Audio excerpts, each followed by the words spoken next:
Olá, sou o Madger, ex-jogador de futebol de praia, atualmente coordenador da Federação Portuguesa de Futebol e sou amante das motas.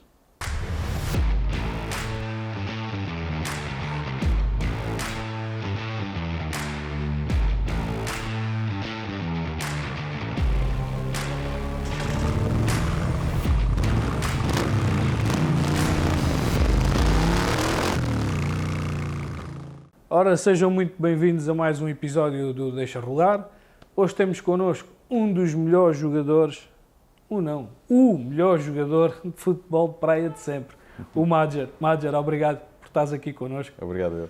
e obrigado por tudo o que fizeste por nós, portugueses, nessa tua brilhante carreira. Mas já vamos à tua carreira, começamos por outra paixão que eu desconhecia por completo, que são as motas. Exatamente. E pelo que já falámos, tens histórias que nunca mais acabam. Tenho muitas. Como é, tu cresceste, tu és de Angola, vieste para cá com quantos anos? Eu vim para cá com 3 meses. Viver para Lisboa. Eu vim viver para Lisboa, aliás, eu vivi praticamente até há 4 anos atrás, vivi sempre na linha de Estoril e também pela minha relação ali com o Autódromo de Estoril, que na altura se faziam muitas provas, eu acho que a partir daí é que comecei a ficar aficionado pelas motas e também porque os meus colegas, a maior parte dos meus colegas de infância e o meu grupo, o núcleo duro, todos nós tínhamos uma moto, ou quem não tinha moto, ambicionava ter e foi o meu caso. Sim, andava na dos outros e tal. Andávamos nos outros, de vez em quando fazíamos umas avarias nas dos outros, não é? Que metíamos em trabalhos. Mas faz parte de um crescimento, acho que faz parte de um crescimento saudável. Sim, ainda mais nessa altura que as motas eram assim o nosso grande meio de diversão e de locomoção. Exatamente. Tu tens ideia, qual foi a primeira vez que tu conduziste uma moto? Eu a primeira vez que conduzi a moto foi com... Eu acho que foi entre os 13 e os 14 anos, foi a primeira vez que eu conduzi uma moto. Conduzi, nunca mais me esqueço, que moto é que foi. Foi uma moto que me marcou, que foi uma Casal Boss. Eu aprendi a meter mudanças naquele próprio dia, com o dono da moto, que é o Ricardo, e lembro que na altura era grandes pregos, porque aquilo só tinha 2 mudanças, não é? E aquilo tinha um ponto morto muito grande, e então as primeiras vezes que dei a volta na moto só vieram... E depois lá entrava a segunda. E foi com 14 anos que eu comecei e depois esse tal dia foi um dia que eu depois nem dormi, porque tinha conduzido uma moto pela primeira vez. E depois a partir daí calculo que coitados dos teus pais, não é? Ou nunca chegaste a pedir uma moto a eles? Eu cheguei a pedir uma moto, só que a minha mãe sempre disse que não oferecia nem vícios, nem algo que pusesse em perigo a vida dos filhos. Pronto. E eu agora compreendo, porque eu agora sou pai. Exatamente. E o meu filho agora já não pede, já se esqueceu, mas aí há uns anos atrás ainda me pediu motas e eu... Mas a seguir a esta entrevista... Não sei, espero bem que não. E o meu filho, pronto, também me pediu e eu aí é que valorizo o que é que a minha mãe me dizia quando eu saía de casa de moto. Ela dizia assim, que sempre que sais de casa de moto eu fico com o coração nas mãos. Pronto, e eu agora com filhos percebo o que é que ela me queria dizer. E para mais, com a tua experiência, né? Lembras-te do que é que fazias? Das loucuras, exatamente. Conta-nos assim, dessa altura ainda de miúdo, e que ainda não tinhas moto e tal, consegues-me contar 1 ou 2 episódios que tenham marcado, assim, disparados saudáveis? Saudáveis não era muito saudável. Não, foi saudável porque não aconteceu nada. mas podia não ser. Os episódios, eu acho que são muitos episódios, até porque aquilo foi uma fase espetacular. Tal como eu falei, de uma vivência saudável, de perigo, mas saudável. Sim.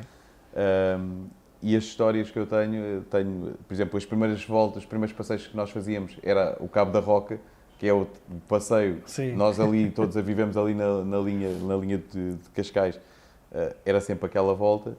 E então tentámos acompanhar, ou seja, havia ali, aquilo era um bocado por níveis, era como o MotoGP, não é? Era o pessoal que tinha as Casal Boss e as Jundaps e as LCs e para ter já uma DTR 125, aquilo já era uma moto de luxo. Sim. E depois havia já aquele pessoal mais velho que já tinha as CBR 600 e não sei o quê, então era nós das Casal Boss e das LCs e não sei o quê, basicamente o passeio não era irmos fazer um passeio como se faz hoje, que é ir ver a beleza do Cabo da Roca. Eram os passeios, porque aquilo tem um trajeto porreiro para fazer umas curvas, e então era a ver quem é que tocava com as pezeiras e não sei o quê. E eu tenho uma história engraçada, uma dessas viagens, eu tinha uma NSR vermelha, e a ida para cima a moto agarrou e depois qual era o problema? Era voltar para o Estoril com uma moto com o pistão agarrado que nem andava. Tive a sorte de um rapaz que tinha uma Virago 2,5, veio comigo desde o Cabo da Roca até ao Estoril, com o pé na peseira de trás, a empurrar-me a moto. Bem, o rapaz, coitado, deve ter chegado a casa cheio de dores nas pernas, mas era engraçado que havia essa união saudável e essa questão de ajudarmos sempre, mesmo não conhecendo, e pronto, isso é uma das aventuras. E depois tenho uma aventura que era com um amigo meu, que era o francês, que infelizmente faleceu num acidente de moto. Nós fizemos as maiores loucuras com o francês, desde... ele tinha uma Honda Vision e andava nós agarrados à grelha, virados de costas para ele, e ele a sacar cavalinhos, e nós a vemos a estrada a passar-nos na cara, e achávamos aquilo um piadão imenso, mas aquilo era de um perigo, porque nós agora, se metemos a mão na consciência, assim, como é que nós tínhamos aquelas loucuras? Mas pronto, era a questão daquela adrenalina e de viver aquele momento. E de confiar nele também, não é? E tínhamos de ter mesmo muita confiança nele.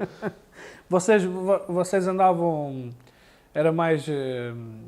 aqueles passeios de escola por aqui, ou chegaram a fazer assim algumas viagens, ir a algum sítio mais longe aqui fora de Lisboa? Nós fazíamos, assim, a concentração de Faro era religiosamente o marco anual do encontro do pessoal das motos, até porque nós somos daquela classe etária que não havia autoestrada até ao Algarve, e então íamos pela Nacional. Então o que é que acontecia? Mesmo pelo Nacional, as 50 podiam andar, não é? Sim. Porque nem toda a gente tinha motões que pudessem andar na autoestrada. E então, como também não havia autoestrada até ao Algarve, vinha tudo ali. A paragem no Canal Caveira era obrigatória também. Clássica. A clássica.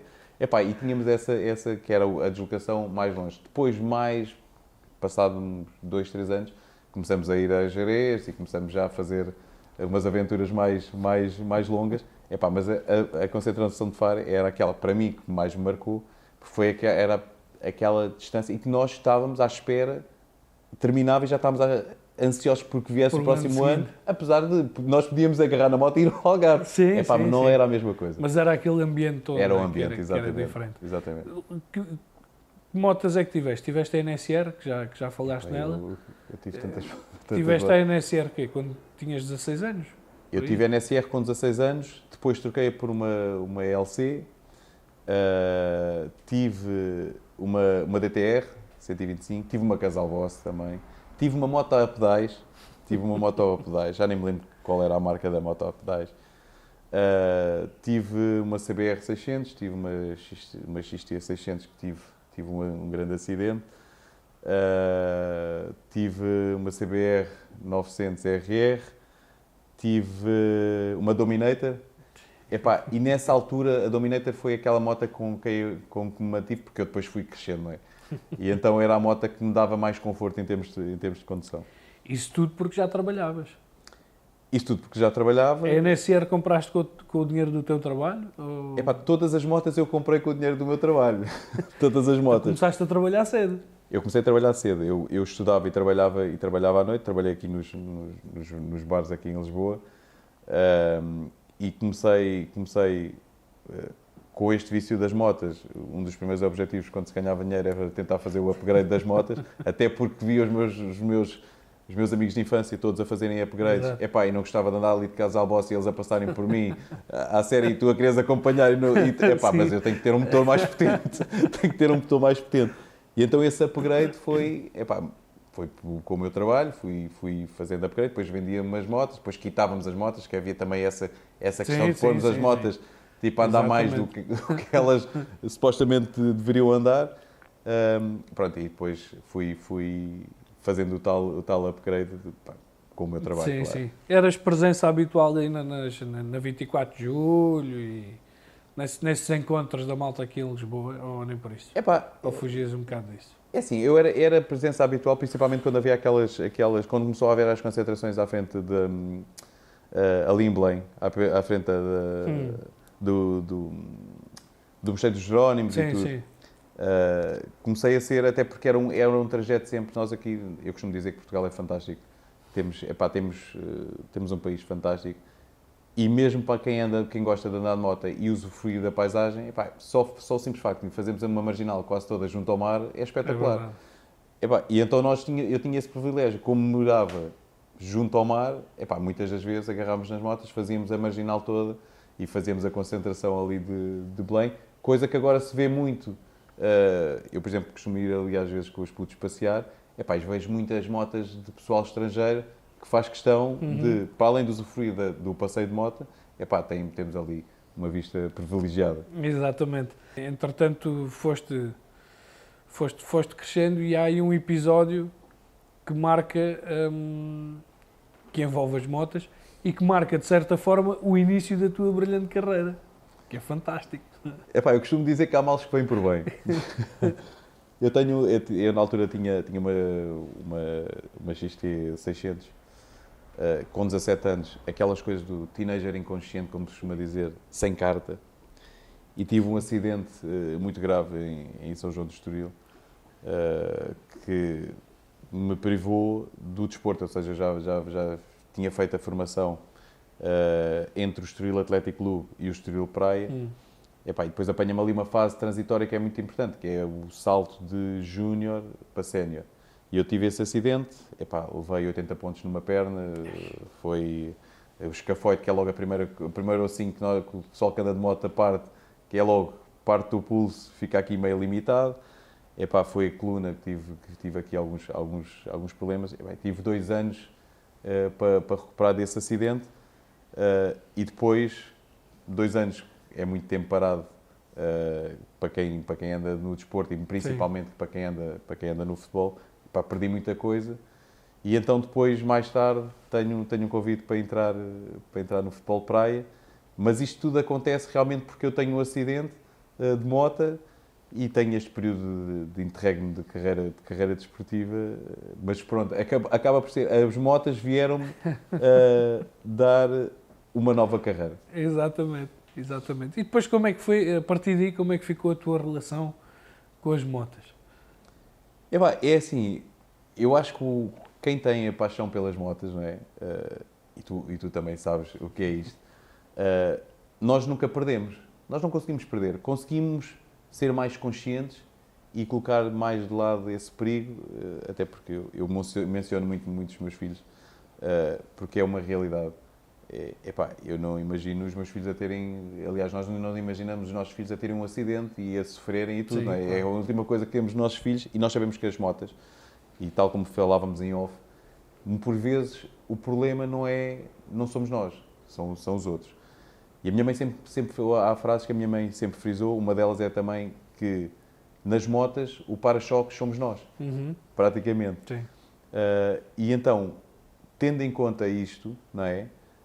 Nós temos, não deixamos de lado a paixão das motas, mas a verdade é que começamos a ser mais conscientes.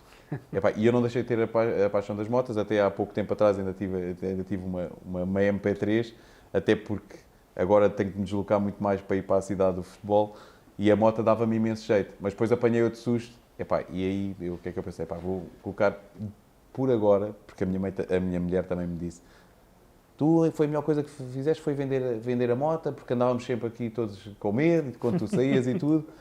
Mas também ela tem a certeza que quem tem a pacada das motas rapidamente aparece em casa, olha o meu novo brinquedo. Está aqui o meu novo brinquedo. Mas a tua mulher então não passeava contigo de moto, não gostava de motas? A minha mulher gosta de motas, dava umas voltinhas comigo, mas tem a noção do perigo. E tem noção do perigo e tem noção daquilo que nós corremos quando estamos em cima de uma moto. E que tipo de motociclista é que tu eras? Eras um motociclista de cidade, de utilização de mobilidade, de utilizar a moto como veículo de deslocação na cidade, Ou era mais viagens, passeios para descomprimir? Acabei por ser um motociclista, posso ser híbrido. Porquê? Porque houve uma altura da minha vida que eu utilizava a moto para tudo. Então, quando tu utilizas o meio é como, por exemplo, agora os carros. Nós agora agarramos no carro e o carro tanto é citadino para a nossa vida citadina, como se temos que fazer uma viagem, agarramos no carro e fazemos a viagem. E as motas era igual até uma certa altura da minha vida, até que depois, pronto, com o carro e com a moto, claro que as viagens mais longas e tudo, para ir mais confortável, fazia de carro. Mas nunca deixei de lado sempre fazer 2 ou 3 passeios por ano, assim um bocado mais longos, de moto, até por aquela questão de, pá, é uma moto, estou aqui. Sim.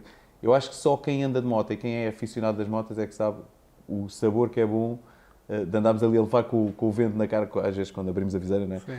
A levar com o vento na cara e respirar o ar e termos aquela coisa de, pá, temos aqui um veículo, pá, que nos dá liberdade. Sim. Eu acho que a moto nos dá uma sensação de liberdade. E é aquele veículo que tu às vezes dás por ti a não pensar em nada, parece que vais vazio. Exatamente. Só por ali fora.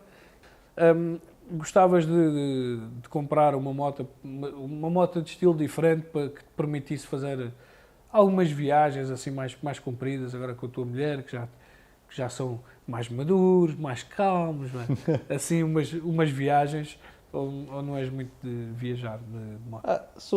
Aliás, houve aí uma altura da minha vida que eu andava fascinado com as Goldwyn. Pá, porque é uma moto de conforto, pá, apesar de ser uma moto pesadíssima e uma moto para quem se habituou a motas de usufruir mais as curvas e tudo. Sim. Aquilo é uma moto mais, tipo, é um carro-moto, pode ser assim. Aliás, aquilo até tem colunas e tem música. E marcha atrás e marcha atrás e tudo, exatamente. Ou seja, provavelmente, uma idade um bocado mais avançada, epá, não é algo que quando os filhos estiverem todos crescidos, depois não temos aquela preocupação de quando vamos dar passeios, ir os filhos também. Epá, se calhar fazer aí umas loucuras aí com uma Goldwyn ou uma moto do género com a minha mulher no fim de semana e tudo, acho que não está fora de hipótese. Se pudesse escolher uma moto ou um estilo, o que é que tu escolherias? Epá, eu sou aficionado das Africa Twins e agora até saiu uma nova. Eu depois acompanho, é que isto depois é o meu problema, é que depois eu acompanho. Nunca consegues desligar completamente. É que eu depois acompanho, passa por mim, por exemplo, uma Africa Twin, um modelo novo e eu, tenho que ir pesquisar esta moto. E sempre gostei, até por causa da minha fisionomia e da minha altura e tudo. Motas mais altas, porque acabam por dar mais conforto e principalmente para quem já tem problemas na zona lombar, são motas que me dão outro tipo de condução. Sim. E são motas que eu sempre gostei. Mas apesar de, por exemplo, se falarmos da Goldwyn, é uma moto completamente diferente, sim, não é? Sim. Mas é uma moto que também dá conforto e dá ali uma estabilidade a nível corporal. Estamos a chegar à reta final do nosso programa, mas agora gostava de perceber como é que é trabalhar calçado. Como é que é trabalhar calçado? Passaste a vida inteira a trabalhar descalço. É um bocado estranho. Aliás, é estranho desde o momento em que eu deixo de jogar futebol 11 e depois começo a jogar futebol praia. Logo aí essa transição foi estranhíssima porque começo a jogar descalço e eu sempre trabalhei calçado. Essa transição. Depois estou 22 anos numa modalidade descalço e agora ter aquela obrigatoriedade. E depois mais outra, que é a vestimenta, não é? Era só um calçãozinho, o chinelo, para irmos para os jogos era o chinelo, os calçõezinhos e a t-shirt. E agora, com as funções que eu tenho, a maior parte das vezes tenho que usar fato. Foi desconfortável inicialmente, mas é como tudo na vida, é uma questão de adaptação. Acabaste a tua carreira porque sentiste que estava no momento de acabar? Ou porque começaste a sentir que fisicamente se calhar já não estavas naquele ponto que tu querias? Foi porquê? Foi basicamente porque eu acho que nós, melhor que ninguém, conhecemos o nosso corpo. E eu sabia que estava a chegar a minha hora. É um bocado difícil psicologicamente Tu vês, agora vou fazer aqui uma comparação com as motas, ou seja, tu seres uma casal boss e as CBRs estarem a passar por ti a alta velocidade. Isto é uma comparação com o futebol de praia. Ou seja, era complicado tu estares nos índices físicos já inferiores à maior parte dos teus colegas de seleção, de clubes e tudo. A parte técnica está lá, mas depois tu queres fazer e o corpo não responder. Sim. E então eu cheguei a uma altura da minha carreira, falei com várias pessoas, inclusive com o selecionador nacional, com o próprio presidente da Federação Portuguesa de Futebol, a dizer que queria sair num grande evento, queria sair num campeonato do mundo, mas que eu estava com um feeling que ia sair campeão do mundo. Ou seja, eu queria sair com um grande título. E depois, como se costuma dizer, ficou tudo alinhado, e foi a melhor forma de eu sair. Foi a melhor forma de sair. Tu viveste tudo o que querias ter vivido no futebol de praia? Vivi tudo. Tive as conquistas todas que desejei, que sonhei, tal e qual que os meus colegas sonharam. Houve uma conquista que não consegui enquanto jogador, que foi a única coisa que não consegui conquistar, que foi a Taça Intercontinental de Seleções, mas que é algo que, se eu conquistar enquanto dirigente agora, vai ter o mesmo sabor. Vai ter o mesmo sabor. Por isso ainda é uma conquista que esperamos ter, fora as outras mais, sim, porque claro. Isto agora é manter o patamar. Como é que tu conseguiste? Tu foste um pioneiro em tudo, mas eu estive a ver o teu currículo desportivo. Como é que... Primeiro, há duas coisas que eu gostava de perguntar. Que é, primeiro, como é que se consegue fazer vida profissional de futebol de praia? E depois a segunda é, como é que se consegue passar por tanto clube no desporto? Porque tu passaste por uma quantidade grande de clubes. Muito. Essas duas perguntas acabam por estar associadas. Ou seja, eu acabo por ser dos primeiros a conseguir fazer vida do futebol praia, por isso mesmo, porque acabo por passar por vários clubes. Na altura, nós jogávamos, eu cheguei, aliás, o pessoal da FIFA às vezes até brinca comigo, que é, tu conseguiste jogar 6, 7 campeonatos na mesma época, porque havia essa vantagem de nós podermos jogar em vários clubes na mesma época. E então, eu, para conseguir viver só do futebol praia e de me dedicar ao futebol praia, tive que me integrar totalmente a isto. Então, os convites que eu tinha, convidavam-me para ir jogar o campeonato da Turquia, lá eu ia para a Turquia. Depois convidavam-me para ir para o Brasil, lá ia para o Brasil.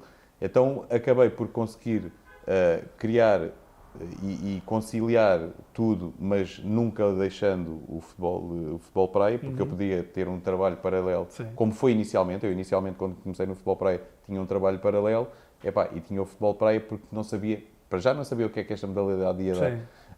E depois porque não havia esta abertura para ir jogar em vários campeonatos. Depois, quando há esta abertura, sim, eu começo a conseguir me estruturar, porque jogo em vários campeonatos. E tive essa felicidade de também ter os convites. Atenção, também é importante. Claro. Também é importante. Também trabalhaste para isto. Vamos então agora à nossa rúbrica 20 à hora.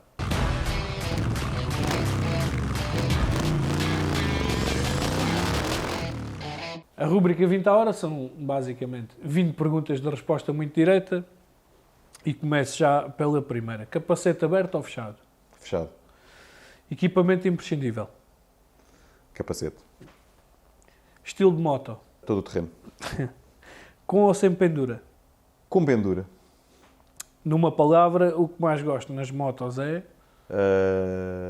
Numa palavra, liberdade. E o que menos gosto? Perigo. Costumas cantar dentro do capacete? Muitas vezes. E falar sozinho? Sempre. Depressa ou devagar? Misto. Cidade ou viajar? Viajar. Automáticas ou manuais? Manuais. Já te entrou uma abelha para o capacete? Já. E já comeste um mosquito? Vários. Já te queimaste no escape? Também. Já deixaste cair a moto para o lado? Já. És tu quem trata da tua moto, em termos de limpeza, manutenção? Sou eu. Já caíste num carril de elétrico? Já. Sozinho ou em grupo? sozinho. Só custa o primeiro risco. E o último, quando é para vender. Potência ou elegância? Elegância. Muito bem. Não gostou nada? Nada. Olha, antes de terminarmos o nosso programa, tenho aqui uma pequena lembrança. Obrigadíssimo. Que são coisas para ti e para a moto. E muito obrigado por teres estado connosco. Obrigado. Foi um prazer. Quanto a nós, já sabem, continuem-nos a acompanhar aqui na Bola TV. Um abraço e até ao próximo episódio. Obrigado. Obrigado, Márcio. Obrigado, espetáculo.